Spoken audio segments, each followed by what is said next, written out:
This race recap is brought to you by RBR Machine, a quality precision machine shop. Veteran funny car driver Ron Capps has won at least one race each year in the last 11 seasons. In most of those seasons, Capps has emerged victorious within the first 6 races of the season. This season won't be one of them. At the Arby's NHRA Southern Nationals, Capps proved it's sometimes better to be late than never. Capps was on time when it mattered the most, snagging a holeshot victory over Tim Wilkerson to pick up career win number 62. And the yellow hat goes on Ron Capps for the event win, getting the trophy placed in his hand for the first time since Charlotte last year. And Ron, it's no secret you guys have been fighting some issues. You started from the back half here today. What has kept you fighting to get this win? Don Schumacher, just want to make Don proud. He gives us everything. All of our teams at DSR, thank you. Thank you, crew chiefs. Thank you, everybody, all the crew members. We struggle a little bit, but Ron Tobler is an open book, big-hearted guy who will help anybody, and he does. For the crew chiefs came in our lounge the last few nights to help us get back on track and to give Tobler props was great. NAPA brakes, we're saving. We're going to make America great the whole month of May. Look at this suit. I'm going to ask Mike Reardon here from NAPA headquarters if we can run this in Richmond. Come on, Mike, we want to run this. Pennzoil, E3 spark plugs. Oh my God, I'm so lucky. This is a dream car to drive right here. This race car that's what you dream as a kid. But Tim Wilkerson, I'm the biggest Tim Wilkerson fan, so what a race. Woo! Woo! Yeah! After 5 races of derailment, the Steve Torrence Express is once again running at full steam. Sunday, the defending NHRA Top Fuel champion made it 8 round wins in a row, winning his 2nd consecutive race of 2019, taking out #1 qualifier Brittany Force in the final round. Torrence now has 29 career Top Fuel wins to his credit.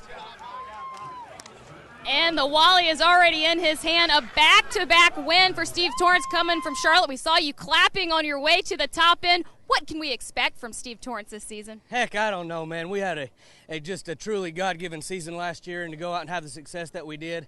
And then I don't even know what the race was, but I could hear Brittany the whole way.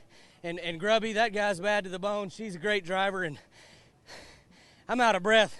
But to come back to where I got my first win ever and be able to have success and do well, and just all the glory goes to God. These Capco boys, the Red Line Oil and the Mac Tools, those guys are the ones that stand behind us, and we're a family-run team. And sometimes I get loud-mouthed and pop off, and sometimes I say stuff and people look for a reason to be mad at me. But you know what? We do this for way more reasons than anybody would ever be able to understand. So I'm proud of these boys. Dad, I'm coming home. I didn't get to tell you last week, or they cut it, but whatever. Happy birthday, Dad. And I'll see you guys at Capco tomorrow. Thank you for everything that you do. You keep us out here.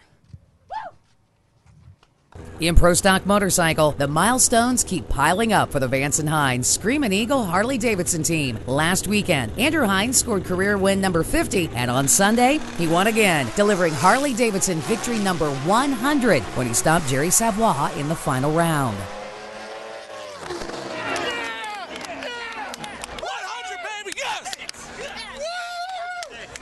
Andrew Hines picks up the 51st Wally of his career and the 100th for Harley-Davidson that you and your teammates were fighting for. What has your tenure with Harley-Davidson meant to your career? It has been absolutely phenomenal.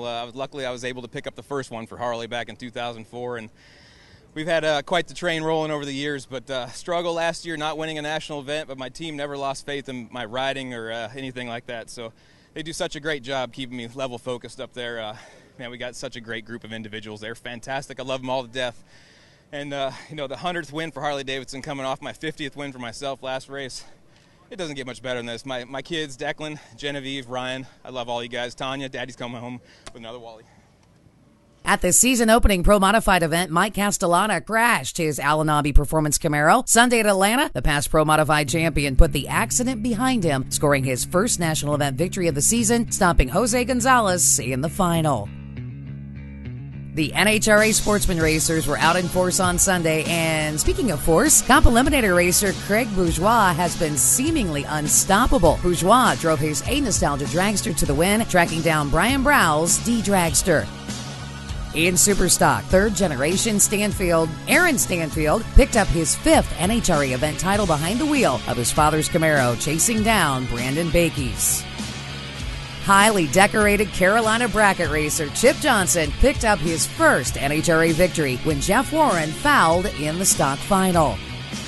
Taking home his first ever NHRA Wally, Trinae Cressoni won the Super Comp title, beating a red lighting Shannon Brinkley.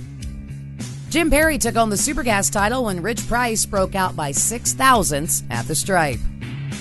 Rounding out the sportsman division, Clint Riley won his first ever NHRA national event, taking down veteran Steve Cohen in the final.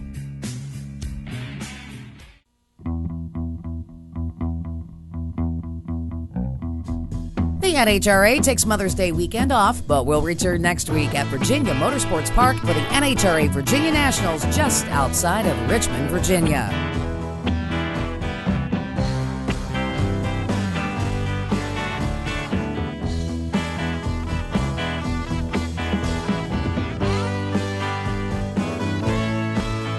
It's easy to stay in the know. Download the CompetitionPlus.com mobile app. Sign up for push notifications to get notified of breaking news and the latest feature stories and videos. It's a free download at the iTunes Store and Google Play. This is Kathy Fisher reporting for Competition Plus TV.